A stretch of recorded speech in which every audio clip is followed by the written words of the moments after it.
கரூரில் லாரி மீது கார் மோதிய கோர விபத்தில் கர்ப்பிணி பெண் உட்பட 3 பேர் பரிதாபமாக உயிரிழந்திருக்கிறார்கள். இது பற்றிய மேலும் விவரங்களை எமது செய்தியாளர் மணிகண்டன் வழங்கிட கேட்கலாம். மணிகண்டன், இந்த விபத்திற்கான காரணம் என்ன? முதற்கட்ட தகவலை பதிவு பண்ணுங்க. வணக்கம். கரூர் மாவட்டம் அரவக்குறிச்சி அருகே உள்ள மதுரை செல்லும் தேசிய நெடுஞ்சாலையில் இன்று காலை உசிலம்பட்டியைச் சேர்ந்த அரவிந்த் மற்றும் அவரது 8 மாத கர்ப்பிணி மனைவி ஜனனி ஆகியோர் தங்களது 3 வயது பெண் குழந்தையுடன் பெங்களூரில் இருந்து காரில் சொந்த ஊருக்கு சென்று கொண்டிருந்தனர்.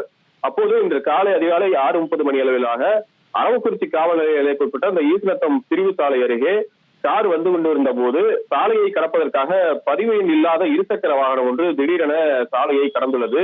இருசக்கர வாகனத்தின் மீது மோதாமல் இருப்பதற்காக காரை ஓட்டி வந்த அந்த அரவிந்த் இடதுபுறமாக காரை திருப்பியுள்ளார்.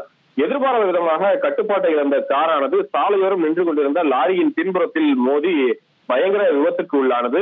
இந்த கோர விபத்தில் காரின் முன்பகுதியானது லாரியின் அடியில் சிக்கி சேர்ந்தது.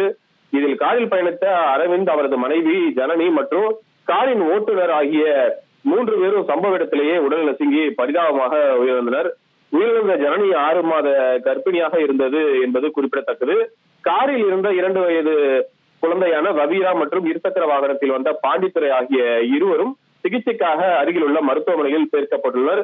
விபத்து குறித்து தகவல் இருந்த அரவக்குறிச்சி காவல் நிலைய போலீசார் சம்பவ இடத்துக்கு வந்து உயிரிழந்த 3 பேரின் உடல்களையும் மீட்டு பிரேத பரிசோதனைக்காக அரவக்குறிச்சி அரசு மருத்துவமனைக்கு அனுப்பி வைத்துள்ளனர். மேலும் இந்த விபத்துக்கான முழுமையான பின்னணி மற்றும் காரணம் குறித்து விசாரிப்பதற்காக அரவக்குறிச்சி டிஎஸ்பி பானு தீவிர விசாரணையில் இறங்கியுள்ளார்.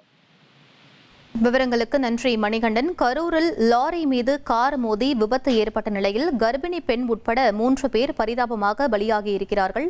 முக்கிய செய்தியாக பார்த்து இனி செல்லும் இடமெல்லாம் செய்தி.